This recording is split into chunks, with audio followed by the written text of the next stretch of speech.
ஹிந்துக்களுக்கும் ஹிந்துக்களுக்கு ஆதரவாக செயல்படும் ஹிந்து தலைவர்களை கொலை செய்த போலீஸ் பக்ரீதின் மற்றும் கூட்டாளிகள் இவர்கள் வந்து அல்லுகுமா பயங்கரவாதிகள் என்று ஏற்கனவே குறிப்பிட்டு புழல் சிறையில் அழைக்கப்பட்டனர். எங்கன்னா 2018 புழல் சிறையில் இருக்கிறார்கள்.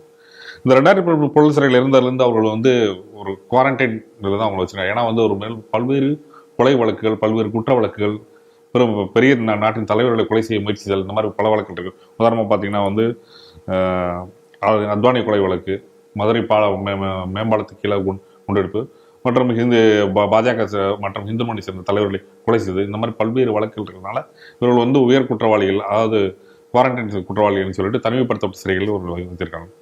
இப்படி வைத்திருக்கப்படும் போது இவர்கள் என்ன பண்ணுறாங்கன்னா, எந்த ஒரு வழக்குக்கும் விசாரணைக்கு ஒத்துழைப்பு கொடுக்குவதில்லை என்று ஏற்கனவே பல்வேறு புகார் இருக்காங்க. இந்நிலையில் என்ன பண்ணியிருக்காங்கன்னா, உங்களுக்காக நேற்று வந்து சிறைத்துறை அதிகாரிகளே இவர்கள் மிரட்டியிருக்கார்கள். எங்களுக்கு நாங்கள் கேட்டதை செய்யவிட்டால் எங்களோட ஆதரவுகளை வைத்து உங்களை வெளியே வைத்து கொலை செய்து விடுவோம் அப்படி மிரட்டியிருக்கார்கள். இது தொடர்பாக வந்து அதிகாரிகள் வந்து சிறைத்துறை அதிகாரிகள் வந்து புழல் காவல் நிலையத்தில் புகார் கொடுத்துட்டார்கள். இதற்கு முன்னாடி ஏற்கனவே வந்து 2 வருடங்களுக்கு முன்னாடி ஒரு மேலே இன்னொரு வழக்கு இருக்கு இதே சிறையில். என்ன காரணம் பண்ணால் உணவு சம்பந்தப்பட்ட உணவை வந்து நாங்கள் கேட்கும் உணவுகளை கொடுக்கவில்லை அப்படின்னு சொல்லிட்டு ஆர்ப்பாட்டம் செய்ததாகும். அதன் தொடர்பாக வந்து ஏற்கனவே ஒரு வழக்கு இருக்கு. அது இந்த 2 வழக்கும் தொடர்பாக வந்து இவர்கள் மேல் விசாரணை நடந்து கொண்டிருக்கிறது. இந்த செய்தியை நீங்க எப்படி பாக்குறீங்க? இந்த வழக்கு ஆரம்பித்ததிலிருந்தே பார்த்தோம்னா இவர்களை கைது செய்து சிறையில் வைத்த பிறகு இவர்களை வழக்கு ஆரம்பித்ததிலிருந்து இதுவரைக்கும் கூட இவர்கள் ஒழுங்காக ஒத்துழைத்ததே கிடையாது விசாரணைக்கு என்பதை நாம் தொடர்ந்து பார்த்து வருகிறோம். இவர்கள் செய்து வரக்கூடிய அட்டகாசங்களையும் நாம் தொடர்ந்து பார்த்துட்டு தான் இருக்கோம். இன்னும் சொல்ல போனா நீதிமன்றங்கள்லயே கூட போயிட்டு நீதிமன்றத்திலேயே போய் நீதிபதியவே மிரட்டக்கூடிய துணியில பேசுவது, நீங்க வைக்கக்கூடிய வழக்கறிஞர்கள் எல்லாம் எங்களுக்கு தேவையில்லை அப்படின்னு சொல்லி அங்க போய் பேசுவது, அதற்கு நீதிமன்ற வளாகத்திலேயே கூட காவல்துறையினரை மிரட்டுவது, நீங்க ஆயுதங்களுக்கு அதாவது துப்பாக்கி எல்லாம் வைத்திருந்தா நீங்க பெரிய ஆளா, பாரு என்ன செய்யறேன் பாரு உங்களை என்ன செய்துவிடுவேன் அப்படின்னு சொல்லி அவர்களை அங்கே வைத்து மிரட்டுவது போன்ற பல விஷயங்களை தொடர்ந்து இவர்கள் அங்கு செய்து கொண்டு தான் வருகிறார்கள். இன்னைக்கு நடந்தது ஏதோ ஒரு புதிய விஷயமாகவும் இதை நான் பார்க்கவில்லை. ஏற்கனவே நீங்க குறிப்பிட்டது போலவே புழல் சிறையில் இருக்கும் பொழுது பிரியாணி எங்களுக்கு தர வேண்டும் அப்படின்னு கேட்டு இதே இவர்கள் இந்த நால்வருமே அன்னைக்கு வந்து பிரச்சனை செய்ததையும் நாம் பார்க்கிறோம். அப்படின்னா தொடர்ந்து நீங்க பாருங்க, இன்னைக்கு எப்படி காவல்துறையினரை மிரட்டியிருக்காங்க, வெளியில உள்ள எங்களுடைய ஆதரவாளர்களை வைத்து நாங்கள் உங்களை கொன்று விடுவோம் அப்படின்னு சொல்லிட்டு அவங்களை இல்லாம பண்ணிடுவோம், உங்களை உண்டு இல்லைன்னு பண்ணுவோம், இப்படியெல்லாம் ஒரு பயங்கரவாதி அப்படின்னு சொல்லி அடையாளம் படுத்தப்பட்டு தனி செல்ல வைத்திருக்கக்கூடியவர்கள் இந்த மாதிரியாக பேச முடிகிறது அப்படின்னு சொன்னா இவங்களுக்கு தொடர்புல இருக்கக்கூடிய அமைப்புகள் யார்? எப்படி இவ்வளவு தைரியமாக நீங்க பேச முடியும்? ஒரு இவ்வளவு நாளாக நீங்க எந்த விசாரணைக்கும் நீங்க ஒத்து வரல, எந்த விசாரணைக்கு வந்தாலும் நீங்க அங்க வந்து கோர்ட்லயே வந்து ஜட்ஜியை கூட நீங்க மிரட்டுவது, இல்ல மிரட்டல் போக்குல நீங்க பேசுவது, யாராவது ஒருத்தங்க கோர்ட்ல வந்து பயங்கரவாதி அப்படின்னு சொல்லி இதை குறிப்பிட்டால் அங்கேயும் வந்து மிரட்டுவது, அந்த மாதிரியான போக்கில் தான் இவங்க போயிட்டு இருக்காங்க. சரி, இவதெல்லாம் விட்டாச்சு, இப்போ வந்து அமிக்கஸ் கியூரி அமைச்சாச்சு, அதுக்கப்புறமும் கூட நீங்க வந்து அதற்கு நீங்க பிரச்சனை தான் அங்க பண்ணிட்டு இருக்காங்க அப்படின்னு சொன்னா எந்தனுடைய அடிப்படையில இவர்கள் செய்கிறார்கள் அப்படிங்கிறத பார்க்கணும் இல்ல? அப்ப ஏதோ ஒரு தொடர்பு அப்படிங்கிறது வெளியில் உள்ள ஏதோ ஒரு சில அமைப்புகளுடன் இவர்களுக்கு அந்த தொடர்பு இல்லாமல், இல்ல அவர்களுக்கு அந்த ஒரு ஃபெசிலிட்டேஷன் இல்லாமல் எப்படி இந்த மாதிரியாக செயல்பட முடியும்? காவல்துறையினரை இன்னைக்கு அவங்க கிட்ட பயப்பட வேண்டிய நிலை. நாளைக்கு ஜட்ஜுக்கே கூட ஏதாவது தீர்ப்பு கொடுத்துட்டா அவருடைய உயிருக்கு உத்தரவாதம் இருக்குமான்னு தெரியாத ஒரு சூழ்நிலை. அதற்கான ஒரு முன்னோட்டமாக கூட பார்க்கலாமா? ஆமா, அப்படிதான் நம்ம சொல்ல முடியும். ஏன்னா இன்னைக்கு நீதிமன்றங்களே இந்த மாதிரியான நீதிபதிகளை மிரட்டக்கூடிய ஒரு சூழ்நிலை இந்த மாதிரியான பயங்கரவாதிகள் இருக்கானா இவர்களை வெளியில விட்டா பொதுமக்களுடைய நிலைமை என்னவாகும் யோசிச்சு பாருங்க. அப்ப ஏதோ ஒண்ணு வந்து இப்ப வந்து இந்த வழக்கு எவ்வளவு நாளாக இந்த வழக்கு இழுத்தடிக்கப்பட்டு கொண்டிருக்கிறது. இந்த சம்பவங்கள் நடந்து எத்தனை வருடங்கள் ஆகிவிட்டன. சரி, இவர்கள் மேல இன்னைக்கு வைக்கப்பட்டிருக்கக்கூடிய இந்த கொலை குற்றங்கள் எதுவுமே சாதாரணமானது இல்லையே. உங்களுக்கும் ஆடிட்டர் ரமேஷ் அவர்களுக்கும் நேரடியாக எந்த தொடர்பும் கிடையாது. ஆனா அந்த ஆடிட்டர் ரமேஷ் அவர்களை படுகொலைன்னா ஏதோ சாதாரணமா போனா ஏதோ ஒரு கத்தியில குத்திட்டான் அப்படின்னு எல்லாம் நம்ம பார்க்க முடியாது. அந்த கொலையை கொடூரமான முறையில, அதுவும் சொல்ல போனா எப்படி வந்து குரானில் சொல்லப்பட்டிருக்கிறதோ அந்த அடிப்படையில வெட்டப்பட்டிருக்கிறார். எத்தனைக்கு மேற்பட்ட காயங்கள் அதுல இருந்தது. அதே போல அவருடைய அந்த விரல்கள் துண்டிக்கப்பட்டிருந்தன. இது எல்லாத்தையும் நம்ம பார்க்குறோம், குரான் வசங்களோட கூட ஒத்து போகின்றன அப்படிங்கக்கூடிய விஷயத்தையும் கூட ஏற்கனவே இந்து முன்னணி ஆவணப்படத்துல இது விரிவாக அதை சொல்லியிருந்தாங்க. அப்ப இவ்வளவு தூரம் அதாவது என்ன, ஆடிட்டர் ரமேஷ் மட்டுமல்ல, அவரோட ஒட்டி வரிசையாக அப்ப கொலை செய்யப்பட்ட இந்து தலைவர்களுடைய கொலைகள் அனைத்தையும் இவர்கள்தான் செய்தார்கள் என்று இன்னைக்கு கேஸ் அவர்கள் மேல இருக்கு. அப்ப நம்ம அப்பயே கூட ஒரு தடவையும் இது பற்றிய விஷயங்கள் வரும் பொழுது கூட நாம சொல்லிட்டு இருக்கிறது என்னன்னா, இந்த மாதிரி எங்கிருந்தோ ஒரு ஆள் வந்து சேலத்துல இருக்கக்கூடிய ஆடிட்டர் ரமேஷை வெட்டி கொலை செய்கிறார். அவர் வந்து அந்த சமயத்துக்கு வெளியில போற டைம் இவங்களுக்கு தெரியுது, யாரும் இல்லாத நேரம் தெரிகிறது. அவர் அதே போல அங்கிருந்து உடனே தப்பி செல்ல அவங்களுக்கு ஒரு வண்டி அங்க கிடைக்கிறது அப்படின்னு சொன்னா, எப்படி வந்து ஒரு ஆள் எதுவுமே சம்பந்தம் இல்லாம ஒரு ஊருக்கு போய் இந்த மாதிரியான ஒரு வேலையை செய்ய முடியும்? அப்ப அந்த இடத்துல, அந்த ஊர்ல எந்தெந்த இடத்துல சம்பவங்கள் நடந்ததோ அந்தந்த இடங்கள்ல அதற்குரிய ஆட்கள், இவங்களுக்கு ஏதோ ஒரு லிங்க் இல்லாம எப்படி செஞ்சிருக்க முடியும்? அப்ப அவர்கள் இன்னும் ஏன் கைது செய்யப்படவில்லை? நிச்சயமா ஒரு பெரிய நெட்வொர்க் எல்லாம் பண்ணிருக்க முடியாது, இந்த மாதிரியானது பண்ண முடியாது இல்லவா? அப்ப எப்படி பண்ணினார்கள்? அப்ப அதற்கானவர்கள் இன்னும் கைது செய்யப்படவில்லையே. அப்ப இந்த விசாரணைக்கு இவர்கள் ஒத்துழைத்தால், இந்த விசாரணை பற்றிய விஷயங்கள் வெளியில வரும் பொழுது இவர்களுடைய முழு நெட்வொர்க்கும் இன்றைக்கு வெளியில வரும். அப்ப இந்த விசாரணைக்கு ஒத்துழைக்க கூடாது. அப்ப இந்த விசாரணைக்கு ஒத்துழைக்காமல் இவ்வளவு தூரம் காலம் கடத்துவதற்கும் இப்படி மிரட்டுவதற்கும் வெளியிலிருந்து ஏதோ ஒரு லிங்க் இங்க வந்து இவர்களுக்கு பாதுகாப்பாக செயல்பட்டு கொண்டிருக்கிறது. இதை தான் நம்ம அடிப்படையில் நம்ம இதை தான் நம்ம இங்க பார்க்க வேண்டியிருக்கு. அதே போல இந்த குற்றவாளிகள் எல்லாம் ஏதோ இந்த குற்றங்களை தான் முதல்ல செய்து வந்த குற்றங்கள் அப்படின்றதும் கிடையாது. இதற்கு முன்னாடி இவங்க எல்லாருக்கும் மேலேயும் வேற வேற வழக்குகள் இருந்து அதுல ஜாமீன்ல தப்பிடுதோ அல்லது தலைமறைவாக இருந்தோ அதற்கு பின்னாலே இந்த சீரியல் கொலைகளை இவர்கள் செய்தார்கள். அப்ப அன்னைக்கு இவர்கள் எல்லாம் ஜாமீனில் விடுவிச்சது எவ்வளவு பெரிய ஒரு, அதாவது நீதிமன்றத்தில் இன்னைக்கு இருக்கக்கூடிய சட்டத்தினுடைய ஓட்டைகளையும் இன்னைக்கு நீதிமன்ற நடைமுறைகள்ல இருக்கக்கூடிய சின்ன சின்ன ஓட்டைகளையும் பயன்படுத்தி இன்னைக்கு தப்பி இவ்வளவு பெரிய பயங்கரவாத செயல்களை இவர்கள் தொடர்ந்து செய்தது மட்டுமல்லாமல் மீண்டும் மீண்டும் இதை செய்வதற்கான ஒரு முயற்சிகளை இவர்கள் தொடர்ந்து செய்து கொண்டிருக்கிறார்கள். அப்போ ஒரு விஷயம் இந்த இடத்துல நல்லா யோசிச்சு பாருங்க.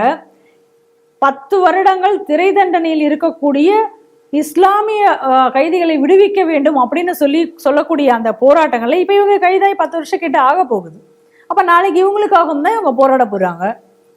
அப்ப எப்படி இவங்க போராடுகிறார்கள் அப்படின்னு சொன்னா, இந்த பயங்கரவாதத்திற்கு இன்னைக்கு இதை போராடுகிறக்கூடிய அமைப்புகளுக்கும் சம்பந்தம் இருக்கா இல்லையா? நம்ம அப்படித்தானே அதை பார்க்க முடியும்.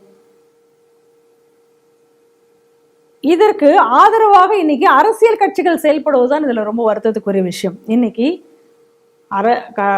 காவல்துறையினர் நீதிமன்றத்தையே இன்னைக்கு பயப்படுத்தக்கூடிய மிரட்டக்கூடிய தொனியில் இவர்கள் பேசிக்கொண்டிருக்கிறார்கள். அப்படி இருக்கிற பயங்கரவாதிகளை இவர்கள் வந்து 10 ஆண்டுகள் ஆகிடுது. இவர்கள் கருணை அடிப்படையில் இவர்களை வெளியில விடணும் அப்படின்னு சொல்லி இன்னைக்கு சில அமைப்புகள், இஸ்லாமிய அடிப்படைவாத அமைப்புகள் இன்னைக்கு போராட்டம் நடத்துகின்றன. அதற்கு ஆதரவு தெரிவித்துக் கொண்டு, அது இப்படி போட்டுக்கொண்டு ஆதரவு தெரிவிக்கின்றன 2 திராவிட கட்சிகளும். நான் அதிமுக வந்து ஐயோ சொல்லிட்டா, ஐயோ அவன் முன்னாடி சொல்லிட்டானே, உடனே திமுக நான் இல்லை நானே முன் வந்து நான் செய்யறேன் அப்படின்னு வருது. அப்படின்னா இன்னைக்கு இந்த பயங்கரவாதிகளையும் இந்த பயங்கரவாதிகளுக்கு ஆதரவு தெரிவிக்கக்கூடிய அமைப்புகளையும் இன்னைக்கு நம்ம ஆதரிக்காவிட்டால் துலுக்கனோட ஓட்டு நமக்கு கிடைக்காது அப்படின்னு சொல்லிட்டு இந்த அரசியல் கட்சிகள் முடிவு செய்து விட்டன. அதான காரணமாக இருக்க முடியும்.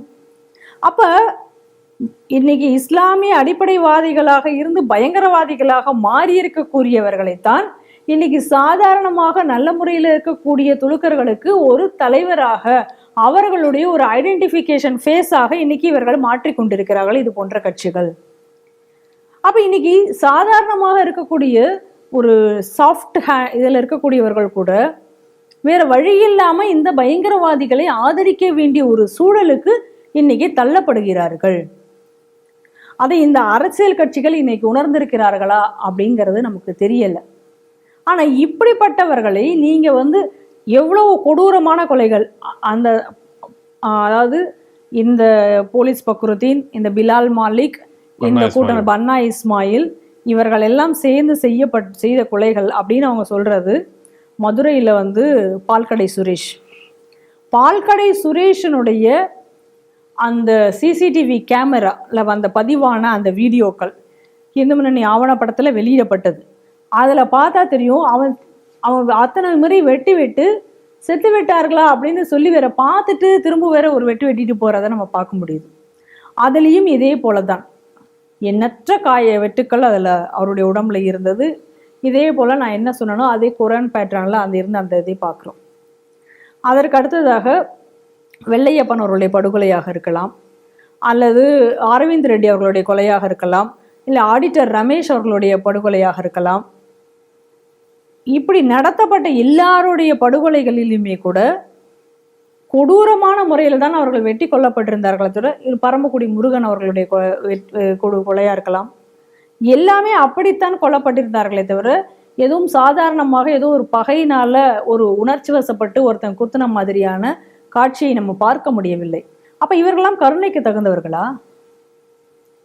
சரி, இவ்வளவு நாள் அவர்கள் சிறையில் இருந்ததனால அவர்கள் சீர்திருத்தம் பெற்று விட்டார்கள், அவர்களுடைய மனநிலை மாறிவிட்டது அப்படின்னு சொன்னா எப்ப மாறி இருக்க முடியும்? அவங்க இப்படி கோர்ட்ல போய் நீதிபதியை மிரட்டுவதும் காவல்துறையினரை மிரட்டுவதும் விசாரணைக்கு ஒத்துழைப்ப மறுப்பவர்களும் தான் மனமாற்றம் பெற்றவர்களா?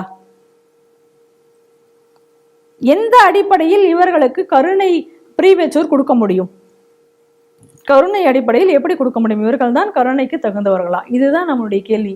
கோவை குண்டுவெடிப்பில் ஈடுபட்ட இஸ்லாமிய அடிப்படைவாதிகள் அனைவருக்குமே இதே போல அந்த ப்ரீமெச்சூர் ரிலீஸ் தரணும் அப்படின்னு சொல்லிட்டு இந்த அமைப்புகள் போராடும் பொழுது நம்ம கேட்ட கேள்வி தான்.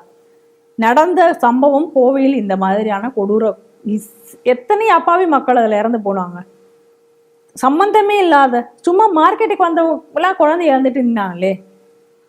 அப்போ அவ்வளோ பெரிய ஒரு பயங்கரவாதத்தை விளைவித்தவர்களுக்கு அவங்க மனமாற்றம் அடைந்தார்கள் அப்படின்னு சொல்லி அவங்களை எப்படி நீங்கள் விட முடியும்? அவர்களை எப்படி கருணைக்கு தகுந்தவர்களாக இருக்க முடியும்? அப்போ தொடர்ந்து இன்னைக்கு ஜெயிலில் பார்த்தீங்கன்னா இந்த மாதிரியான பயங்கரவாதிகளை எந்தெந்த ஜெயிலில் இருக்காங்களோ அங்கே இருக்கக்கூடிய ஜெயிலர்கள்லாம் பயந்துட்டு தான் இருப்பாங்கன்னு தான் தோணுது. ஏன்னா ஏற்கனவே பாருங்கள், இதே புழல் சிறையில் முதல்ல ஒரு தடவை ஒரு பெரிய பிரச்சனையாகி காவல்துறையினர் அடிக்கப்பட்டு ரத்த காயம்லாம் கூட அவங்க வீல் சேர்லாம் தள்ளிட்டு போகக்கூடிய நிலைக்கு ஆளாக்கப்பட்டார்கள். அப்புறம் கூட அது ஒன்றும் இல்லை, சும்மா பேசிட்டு இருக்கும் பொழுது ஒரு கைகலப்பு, லேசான கைகலப்பு அப்படின்னு அதை மூடி மறைக்கவும் செய்தார்கள். அதற்கு அடுத்ததாக இதே இந்த பிலால் மாலிக் இந்த குரூப் பிரியாணி இல்லைன்னு சொல்லி அதுக்கு ஒரு பெரிய சண்டை போட்டார்கள். அப்பயும் இதே போல பல சம்பவம் நடந்தது. இப்போ கோவையில் பார்த்தீங்கன்னா சமீபத்தில் மத்திய சிறையில், இதே கோவை மத்திய சிறையிலும் இதே போன்ற காவலர்கள் தாக்கப்பட்டிருக்கிறார்கள். நம்ம அதை பார்க்குறோம். அப்போ இந்த மாதிரியாக அங்கே இருக்கக்கூடிய அந்த இதில் இப்போ பிடிச்சி ஜெயிலில் பிடிச்சி நம்ம அவங்கள வைத்திருக்கிறார்கள் அந்த குற்றவாளிகள் என்று அப்படின்னா, அந்த குற்றவாளிகள் அங்கு கடுமையாக முறையில் நடத்தப்படாமல் அவர்கள் இஷ்டத்துக்கு ஏதோ ஒரு சொகுசா ஏதோ ஜாலியாக ஒரு திரைமறைவா இருக்கும் பொழுது ஜாலியாக ஒரு செட் பண்ணி கொடுத்துருப்பாங்கல்ல, அந்த மாதிரி போய் அங்கே சொகுசான ஒரு வாழ்க்கை ஜெயிலையும் வாழ்வதற்கான ஒரு வசதிகளை செய்து கொடுக்கறதனுடைய விளைவாக இன்னைக்கு இந்த மாதிரியான சம்பவங்கள் நடைபெறுகின்றன. அவங்க கேட்டால் உடனே பிரியாணி அவங்களுக்கு கொடுக்கறது, அவங்க ஏதாவது அதே போல் இப்போ நம்ம நிறைய பார்க்குறோம், ஜெயிலில் செல்ஃபோன் நடமாட்டம் இருக்குது, போதைப் பொருட்கள் கூட உள்ளே கொண்டு போகப்படுகிறது அப்படிங்கிறதெல்லாம் நம்ம பார்க்குறோம். அப்போ ஜெயிலில் ஒரு கடுமையான நடவடிக்கை அங்கே இல்லாததுனால அவர்கள் இது போன்ற ஒரு செயல்களை செய்வதற்கு அங்கே தயாராகிறார்கள்.